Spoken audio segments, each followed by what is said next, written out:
মধ্যপ্রাচ্যের আকাশে আবারও বিস্ফোরণের ছায়া। টানা 2 দিন ধরে ইরানের ক্ষেপণাস্ত্র ও ড্রোন হামলার মুখে পড়েছে সংযুক্ত আরব আমিরাত, এমনই দাবি করেছে দেশটির প্রতিরক্ষা মন্ত্রণালয়। তবে এই অভিযোগ পুরোপুরি অস্বীকার করেছে ইরান।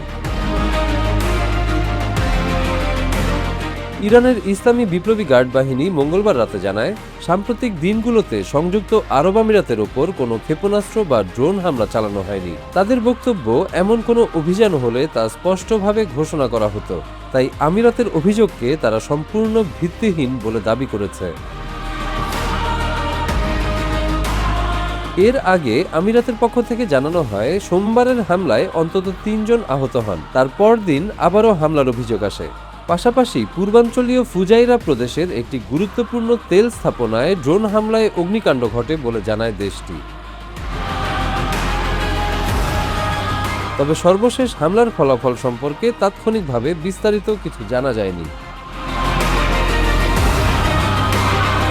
এই উত্তেজনা এমন এক সময় দেখা গিয়েছে যখন হরমুজ প্রণালী নিয়ে যুক্তরাষ্ট্র ও ইরানের মধ্যে নতুন করে টানাপোড়েন বাড়ছে।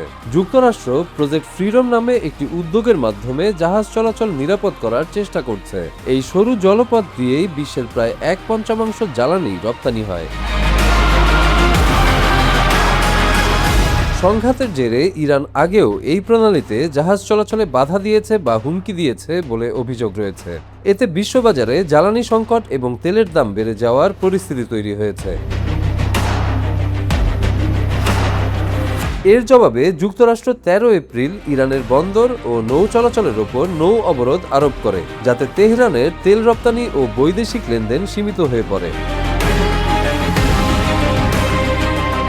সাম্প্রতিক দিনগুলোতে উত্তেজনা আরও বেড়েছে।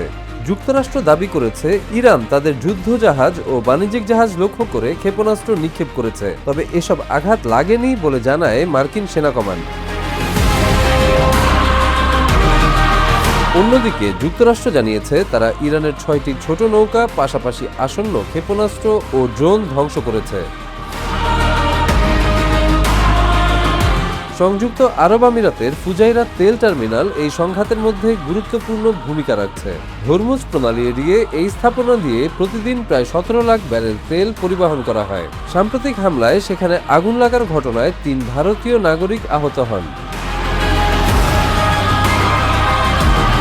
যদিও যুদ্ধবিরতি কার্যকর আছে বলে দাবি করছে যুক্তরাষ্ট্র, তবু পরিস্থিতি অত্যন্ত নাজুক। মার্কিন প্রতিরক্ষা মন্ত্রী পিট হেগসেথ বলেছেন, বাণিজ্যিক জাহাজ সুরক্ষার অভিযান সাময়িক এবং যুক্তরাষ্ট্র ইরানের আকাশ বা জলসীমায় প্রবেশ করেনি।